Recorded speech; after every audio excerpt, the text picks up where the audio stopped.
പിന്നെ രേണുവിന് സുധീറിന് ഇഷ്ടമൊന്നുമല്ല. രേണുവിന് വേറൊരു അഫയർ ഉണ്ട്, ഒരു പയ്യന് ഫോട്ടോ അയച്ചിട്ടുണ്ടായിരുന്നു. കല്യാണം കഴിച്ചെന്നാണെങ്കിലും പക്ഷെ ഞാൻ ഇവിടെ തന്നെ ആയിരുന്നു.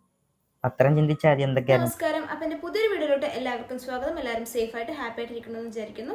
അപ്പോൾ വീഡിയോ സബ്സ്ക്രൈബ് ചെയ്ത് കാണുകയാണെങ്കിൽ സബ്സ്ക്രൈബ് ചെയ്യണേ. തൊട്ടടുത്തുള്ള ബെല്ലൈക്കനും കൂടെ എനേബിൾ ചെയ്തെന്ന് വെച്ചാൽ ഞാനെടുത്ത വീഡിയോസ് നോട്ടിഫിക്കേഷനൊക്കെ നമുക്ക് പെട്ടെന്ന് കിട്ടുന്നതായിരിക്കും. അപ്പോൾ നമുക്ക് നേരെ വീഡിയോയിലോട്ട്. രേണു സുധി അല്ലെങ്കിൽ രേഷ്മ പി തങ്കച്ചൻ്റെ വിശേഷങ്ങളൊന്നും ഈ അടുത്ത കാലത്ത് എന്തായാലും അവസാനിക്കാൻ പോകുന്നില്ല.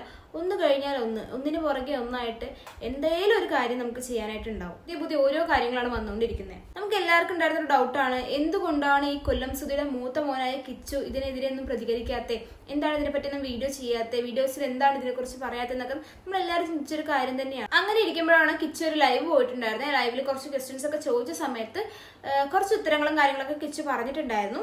കൊല്ലം സുധിയുടെ സെക്കൻഡ് മാരേജിനെ പറ്റിയൊക്കെ കിച്ചുവോട് സംസാരിക്കുന്നുണ്ടായിരുന്നു. കൊല്ലം സുധിയുടെ സെക്കൻഡ് ഭാര്യ എന്നൊക്കെ പറഞ്ഞിട്ട് വീനായസ് പിള്ള അവരുടെ വീഡിയോ നമ്മൾ ഓൾറെഡി ചെയ്തതാണ്. അവരെ പറ്റിയും കിച്ചു കുറച്ച് കാര്യങ്ങളൊക്കെ പറയുന്നുണ്ട്.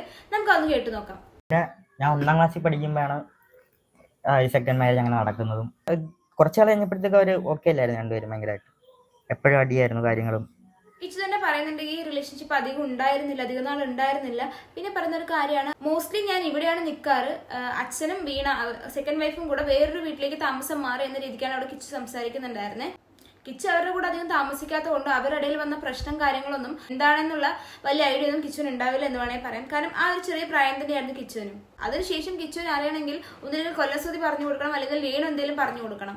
പിന്നെ ലൈവിൽ ചോദിച്ചൊരു കാര്യമാണ്, വീണ മോനെ നോക്കിയിരുന്നു അല്ലെങ്കിൽ രേണുസുതിയാണോ നോക്കിയത് എന്ന രീതിക്ക് കിച്ചുവിനോട് ചോദിക്കുന്നുണ്ടായിരുന്നു. അതിന് കിച്ചുവിന്റെ മറുപടി എന്താണെന്ന് നോക്കാം. എന്നെ നോക്കിയത് എൻ്റെ അച്ഛൻ, അച്ചാമ്മ, വല്യമ്മ, വല്യച്ഛൻ, അവരെല്ലാരും തന്നെയാണ്. കേട്ടല്ലേ? ഇവിടെ രേണുവിന്റെ പേര് കിച്ചു പറയുന്നതില്ല കേട്ടോ. കിച്ചുവിന്റെ ഈ ഒരു ഇന്റർവ്യൂ കഴിഞ്ഞോടെ രേണുസുതി വീണ്ടും എയറിലോട്ട് തന്നെ പോയിട്ടുണ്ട്. ഒന്ന് ഇറങ്ങാൻ വേണ്ടി നിൽക്കുമ്പോഴായിരുന്നു കൊല്ലം സുധിയുടെ ഫ്രണ്ട് ഒരു ഇന്റർവ്യൂ കൊടുത്തിട്ടുണ്ടായിരുന്നേ.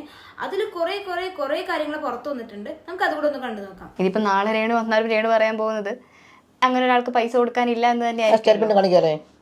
ഒരു നിസ്സാര പൈസയല്ലേ, അതിന് വേണ്ടിയാണോ, അല്ലെങ്കിൽ നിങ്ങൾ തമ്മിൽ എന്തെങ്കിലും മുൻവൈരാഗ്യങ്ങൾ ഉണ്ടോ എന്ന് ആളുകൾ ചോദിച്ചേക്കാം. ഇല്ല, കൊടുത്ത പൈസ തിരിച്ചു തരണം എന്നുള്ള ഒറ്റ ആവശ്യം മാത്രമേ ഉള്ളൂ. ആരൊക്കെ രേണുസുധിനെ സഹായിച്ചിട്ടുണ്ടോ അവർക്കൊക്കെ നല്ല 8ന്റെ പണി കിട്ടിയെന്ന രീതിക്കാണ് എല്ലാവരും പറഞ്ഞിട്ടുള്ളത്. അപ്പതേ ഈ കാണുന്ന ഈ കൊല്ലം സുധിയുടെ ഫ്രണ്ട് ഒരു 4000 രൂപ എങ്ങാണ്ടോ രേണുസുധിക്ക് കടം കൊടുത്തിട്ടുണ്ടായിരുന്നു.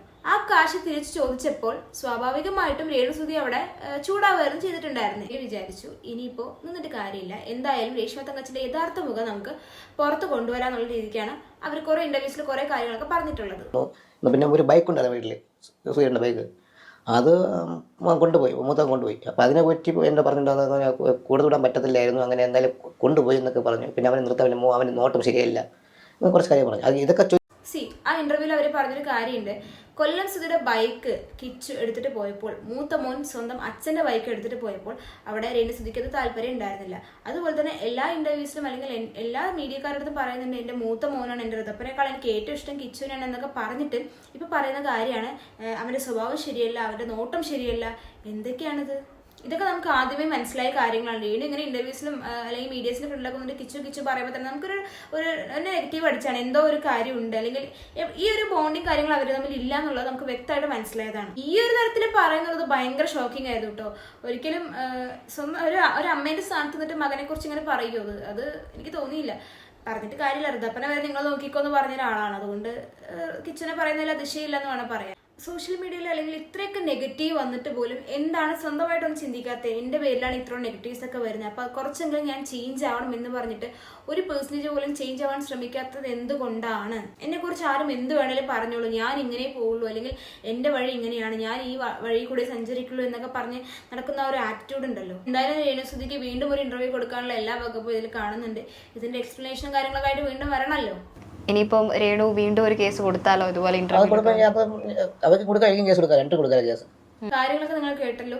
അപ്പൊ ഇതിനെപ്പറ്റി നിങ്ങൾക്ക് എന്താ പറയാനുള്ളതെന്ന് വെച്ചാൽ കമന്റ് ചെയ്യുക. അപ്പൊ നമുക്ക് എന്തായാലും അടുത്തൊരു വീഡിയോയിൽ എടുക്കണം. അതുവരേക്കും ബൈ.